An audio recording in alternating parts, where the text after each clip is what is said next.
1865 میں جب American civil war ختم ہوئی اور سیاہ فام غلام آزاد ہوئے تو وائٹ نسل پرستوں کا وائٹ ریسسٹ کا ایک نیا گروپ ابھرا۔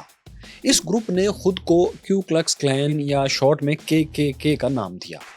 اس گروپ کے لوگ اپنی شناخت چھپانے کے لیے پیروں تک سفید لباس اور سر پر ایک سفید نوکدار ہوڈ پہنتے تھے، جس سے ان کی صرف اب آنکھیں ہی دکھائی دیتی تھیں۔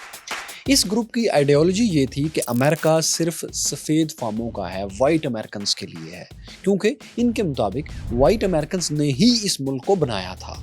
سیاہ فام جن کے لیے کلرڈ پیپل کی ٹرم بھی استعمال ہوتی تھی، ان کا ان کے خیال میں امریکہ پر کوئی حق نہیں بنتا تھا۔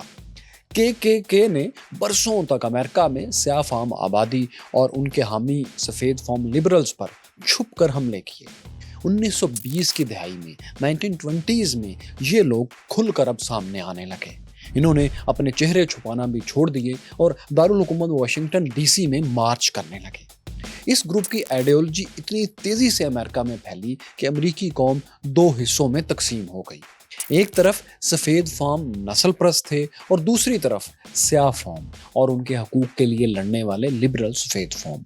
اب یہ وہ مسئلہ تھا جس نے سیکنڈ ورلڈ وار کے بعد امریکہ کے تیزی سے ترقی کرتے ہوئے معاشرے کو کمزور بنا کر رکھ دیا تھا۔ اب ان دونوں گروپس کی کشمکش میں فیصلہ ہونا تھا کہ امریکہ ایک ملٹی کلچرل لبرل ملک بنے گا یا ایک نسل پرست اپارتھائڈ اسٹیٹ۔ یہ مسئلہ امریکہ کو نئی سول وار کی جانب بھی لے جا سکتا تھا۔ اس ٹکراؤ کا امریکن ہسٹری میں کیا انجام ہوا؟ جم کروز لا کیا تھے؟ ان کا مقابلہ کس نے کیا اور امریکہ چاند تک کیسے پہنچا؟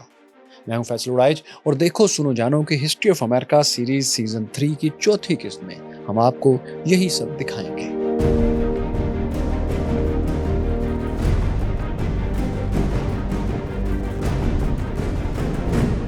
ساتھیوں، سول وار کے بعد والے امریکی معاشرے میں کے آئیڈیالوجی نے نسلی امتیاز سیگریگیشن کی بنیاد رکھی۔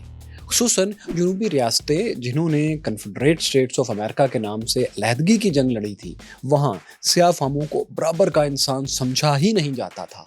ان ریاستوں میں سول وار کے دور کا جھنڈا یعنی کنفیڈریٹ اسٹیٹس کا جنگی پرچم جو نسل پرستی کی علامت تھا، اسے کھلے عام لہرایا جاتا تھا۔ امریکی ریاست ساؤتھ کیرولینا میں تو مرکزی سرکاری عمارت پر یہ سن 2000 تک لہراتا رہا۔ انہی جنوبی ریاستوں نے سیاہ فاموں کے خلاف جم کرو لاز بنائے تھے۔ یہ لا کیا تھے؟ دوستو، یہ ٹرم ایک مشہور سفید فام امریکی ایکٹر تھامس ڈارٹماؤتھ نے 1830 کی دہائی میں 1830s میں ایجاد کی تھی۔ اس نے کسی بوڑھے سیاہ فام کو ایک گانا گاتے ہوئے سنا تھا۔ گانے کے بول تھے جمپ جم کرو۔ ڈارٹماؤتھ نے یہ کیا کہ اس گانے کو ایک کریکٹر کی شکل دے دی۔ وہ اپنے چہرے پر بلیک پینٹ کر کے سیاہ فام بن جاتے اور عجیب سا لباس پہن کر مسخروں جیسی ایکٹنگ کرتے اور جمپ جم کرو والا گانا شروع کرتے تھے۔ اس طرح ان کی نسل پرست سفید فام آڈینس خوش ہوتی اور تالیاں پیٹتی۔ یہ کریکٹر اور گانا اتنا مشہور ہوا کہ امریکہ بھر میں سٹیج پر اور پھر سینما ایجاد ہونے کے بعد فلموں میں بھی شامل ہونے لگا۔ ڈزنی کمپنی کی 1941 میں بنائی گئی ایک اینیمیشن فلم ڈمبو میں بھی ایک کوے کو جم کرو کا نام دیا گیا تھا۔ آہستہ آہستہ جم کرو ایک ٹرم بن گئی جسے سیاہ فاموں کو بیوقوف ثابت کرنے کے لیے استعمال کیا جانے لگا۔ بعد میں یہی ٹرم ان قوانین کے لیے استعمال ہونے لگی جو مختلف امریکی ریاستوں نے کے مینٹلٹی کے تحت سیاہ فاموں کے خلاف، بلیکس کے خلاف بنائے تھے۔ یعنی یہ کوئی سرکاری آفیشیل ٹرم نہیں تھی، بس مشہور ہو گئی تھی۔ جم کرو لاز میں دو واضح پابندیاں تھیں۔ ایک یہ کہ سیاہ فام پبلک مقامات پر سفید فاموں کے ساتھ نہیں بیٹھ سکتے۔ دوسرا یہ کہ انہیں ووٹ ڈالنے کے لیے بھاری فیس اور تعلیم کا ایک ٹیسٹ دینا پڑتا تھا، جبکہ سفید فام ووٹرز کے لیے ایسی کوئی فیس یا ٹیسٹ نہیں تھا۔ جم کرو لاز کا نتیجہ یہ نکلا کہ زندگی کے ہر شعبے میں سیاہ فام اور سفید فام تقسیم ہو گئے۔ ہر عمارت میں سیاہ فاموں اور سفید فاموں کے داخلے کے لیے الگ الگ دروازے بنا دیے گئے۔ ریلوے اسٹیشنز پر سیاہ فاموں کے ویٹنگ رومز بھی الگ تھے، حتیٰ کہ ان کے پانی پینے کے لیے بھی علیحدہ جگہیں تھیں۔ سیاہ فام وائٹس کے علاقے میں گھر بھی نہیں لے سکتے تھے۔ ان کے تھیٹرز اور سکولز بھی الگ تھے۔ ابراہم لنکن نے سیاہ فاموں کو جو آزادی دی تھی وہ جم کرو لاز کی موجودگی میں ایک مذاق بن کر رہ گئی تھی۔ 1950 اور 60 کی دہائی تک آتے آتے ایک صدی ہو چکی تھی اور اب جم کرو لاز کا سامنا کرنے والے سیاہ فاموں کے صبر کا پیمانہ بھی لبریز ہو چکا تھا۔ 1 دسمبر 1955 کے روز 100 سال کا غصہ، ایک صدی کا غصہ لاوا بن کر پھٹ پڑا۔ اس کی ابتدا ہوئی ایک چھوٹے سے واقعے سے۔ ہوا یہ کہ امریکی ریاست الاباما کے دارالحکومت مونٹگومری میں ایک سیاہ فام خاتون روزا پارکس ایک بس میں سوار ہوئی۔ وہ بس کے اس حصے میں ایک سیٹ پر بیٹھ گئی جو سفید فاموں کے لیے مخصوص تھا۔ کچھ دیر بعد بس میں ایک سفید فام آیا تو ڈرائیور نے روزا سے کہا کہ اس کے لیے سیٹ خالی کر دو۔ روزا نے انکار کر دیا۔ اس پر ڈرائیور نے پولیس بلا لی اور روزا کو گرفتار کر لیا گیا۔ اس واقعے سے شہر کی سیاہ فام آبادی مشتعل ہو گئی۔ سیاہ فاموں کے leader Martin Luther king junior نے اس موقع پر بسوں کے بائیکاٹ کا اعلان کر دیا۔ مارٹن لوتھر کنگ کے بارے میں ساتھیوں یہ جان لیں کہ 5 جنوری 1929 کو جارجیا کے شہر اٹلانٹا میں پیدا ہوئے تھے۔ وہ بیپٹسٹ چرچ کے ممبر تھے جو کہ پروٹسٹنٹ مسیحیت کا ایک چھوٹا فرقہ ہے۔ Martin Luther king Mahatma Gandhi سے بہت متاثر تھے۔ وہ گاندھی کے نان وائلنس فلسفے پر یقین رکھتے تھے۔ انہوں نے صدرن کرسچن لیڈرشپ کانفرنس SCLC کے نام سے ایک سول رائٹس گروپ بھی بنایا تھا۔ روزا پارکس والے واقعے کے بعد مارٹن لوتھر کنگ کی لیڈرشپ میں سیاہ فاموں نے امریکہ بھر میں جم کرو لاز اور KKK مینٹلٹی کے خلاف بھرپور مہم شروع کر دی۔ اس مہم کو امریکی تاریخ کی سب سے بڑی پرامن سول رائٹس موومنٹ مانا جاتا ہے۔ سول رائٹس موومنٹ کا پہلا مرحلہ تو بہت آسان ثابت ہوا۔ مونٹگومری میں سیاہ فاموں نے بسوں کا بائیکاٹ کر کے پیدل سفر کرنا شروع کر دیا۔ 1 سال تک شہر میں بسیں خالی چلتی رہیں اور ٹرانسپورٹرز کا دیوالیہ نکل گیا۔ وہ اس بات پر تیار ہو گئے کہ اب کوئی سفید فام کسی سیاہ فام کو بس کی سیٹ سے نہیں اٹھائے گا۔ 21 دسمبر 1956 وہ تاریخی دن تھا جب روزا پارکس ایک بار پھر ایک بس کے اسی حصے میں جا کر بیٹھی جہاں بیٹھنے پر انہیں جیل ہوئی تھی۔ سول رائٹس موومنٹ میں ایک اہم سنگ میل مائل سٹون عبور ہو چکا تھا۔ جس بس میں انہیں گرفتار کیا گیا تھا وہ ریاست مشیگن کے ہنری فورڈ میوزیم میں ابھی تک محفوظ ہے۔ اس کامیابی نے روزا پارکس کو امریکیوں کا ہیرو بنا دیا تھا۔ برسوں بعد امریکی صدر بل کلنٹن نے انہیں پریزیڈنشل میڈل فار فریڈم بھی دیا، جبکہ امریکہ کے پہلے سیاہ فام صدر باراک اوباما بھی اسی تاریخی بس میں علامتی طور پر جا کر بیٹھے۔ تو خیر ساتھیوں، سول رائٹس موومنٹ نے ٹرانسپورٹرز کے خلاف کامیاب تحریک چلا کر نسل پرستی کی مضبوط دیوار میں پہلا بڑا شگاف ڈال دیا تھا۔ مونٹگومری بس بائیکاٹ کامیاب ہونے کے اگلے برس 17 مئی 1957 کے روز واشنگٹن DC میں وائٹ ہاؤس کے قریب لنکن میموریل پر ایک بہت بڑا جلسہ ہوا۔ اس جلسے سے مارٹن لوتھر کنگ نے خطاب کیا اور اس وقت کے پریزیڈنٹ آئزن ہاور سے مطالبہ کیا کہ وہ سیاہ فاموں کو برابر کے حقوق دلائیں۔ لیکن دوستو، آئزن ہاور شاید اپنے وائٹ ووٹر سے خوفزدہ تھے۔ انہوں نے یہ مطالبہ پورا نہیں کیا۔ اس پر بلیک اور ان کے حامی وائٹ سٹوڈنٹس نے سول رائٹس کی تحریک کو ایک نیا اینگل دینا شروع کیا۔ وہ یوں کہ وائٹ اور بلیک سٹوڈنٹس ڈپارٹمنٹل سٹورز میں جا کر لنچ ٹائم میں سفید فاموں کے کاؤنٹرز پر بیٹھنا شروع ہو گئے۔ اس تبدیلی کا مرکز ریاست جارجیا کا شہر اٹلانٹا تھا۔ جارجیا جنوبی ریاست تھی جہاں جم کرو لاز بہت سخت تھے۔ جب یہ سب ہونے لگا تو حکومت اسے کچلنے کے لیے حرکت میں آ گئی۔ احتجاجی طلبہ کو بڑے پیمانے پر گرفتار کیا گیا۔ مارٹن لوتھر کنگ کو بھی ایک لنچ کاؤنٹر سے گرفتار کر لیا گیا۔ نسل پرست بھی کاؤنٹرز پر بیٹھے مظاہرین پر کھانا پھینکنے لگے۔ کئی جگہوں پر تو مظاہرین کو بری طرح مارا پیٹا بھی گیا، لیکن یہ تحریک بند نہیں ہوئی بلکہ اٹلانٹا کے علاوہ کئی دیگر شہروں میں بھی پھیل گئی۔ آخر سٹور مالکان نے بھی ہتھیار ڈال دیے اور سفید فاموں کے الگ کاؤنٹرز ختم کر دیے گئے۔ نسل پرستی کی دیوار پر یہ دوسری گہری چوٹ تھی۔ یہ سب نان وائلنس سے حاصل کیا گیا تھا، لیکن مارٹن لوتھر کنگ نہیں جانتے تھے کہ ان کی یہ نان وائلنٹ موومنٹ بہت جلد وائلنس کا سامنا کرنے والی ہے۔